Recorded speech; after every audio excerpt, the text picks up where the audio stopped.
I am the true vine, and my Father is the gardener.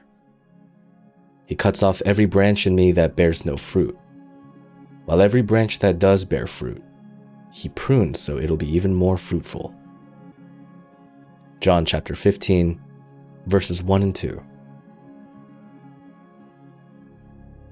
After a heavy frost hits a vineyard, there's a small window as the weather mellows where the farmer tends to the vines and prunes the branches to save the crop. What has been hit by the frost are now withered shoots of new growth. The damage is evident, and so, with quick assessments and knowing hands, the one tending the vineyard prunes away all but one of the shoots to promote the greatest potential for a regrowth. Once the vineyard has recovered and the shoots are stronger and plentiful, the second prune occurs. Again, the one strong shoot is left to produce the best grapes. This way, there is no confusion within the vine about where to send all the resources and energy for growth. There is only one shoot to nourish. The key to a well-kept vineyard is simplicity. In John 15, as Jesus sits at the table with his disciples sharing the last meal before he is crucified, he draws upon this imagery of vines and gardeners. The imagery of a pruned vine is all the more relevant in context.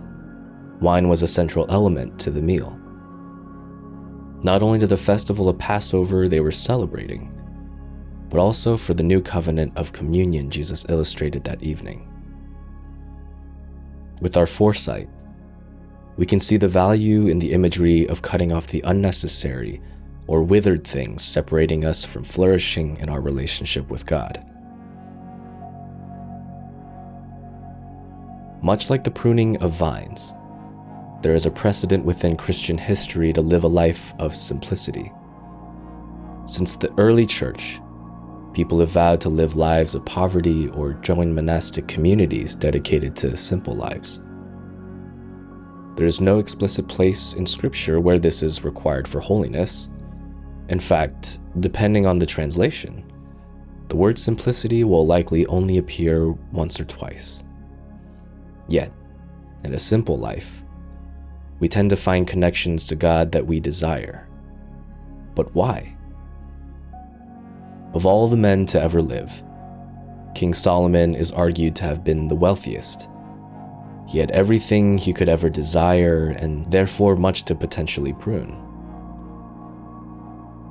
Toward the end of his exorbitant life, Solomon writes Ecclesiastes and begins abruptly by proclaiming, "Meaningless, meaningless, utterly meaningless. Everything is meaningless." When he looked at his life, what he found most valuable was not wealth or power or relationships. It was wisdom found in the lives of those rooted in God. We can want for nothing, and it is still meaningless without God.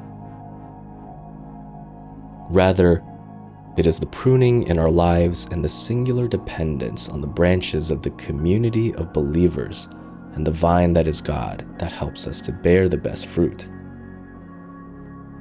Quality is found in the single shoot, and the vineyard of focused growth makes for the best wine. Even in the absence of direct lessons of simplicity in Scripture, a simple lifestyle rid of distractions, cell phones, to-do lists, or human demands can be a reminder that pruning is good. Pruning strips us of the withered growths just as easily as it does the new buds that pull energy away from our primary focus.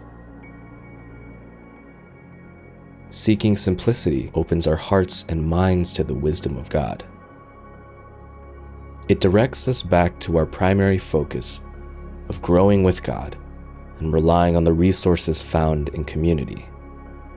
Simplicity is the pruning. Remain in me, and I will remain in you.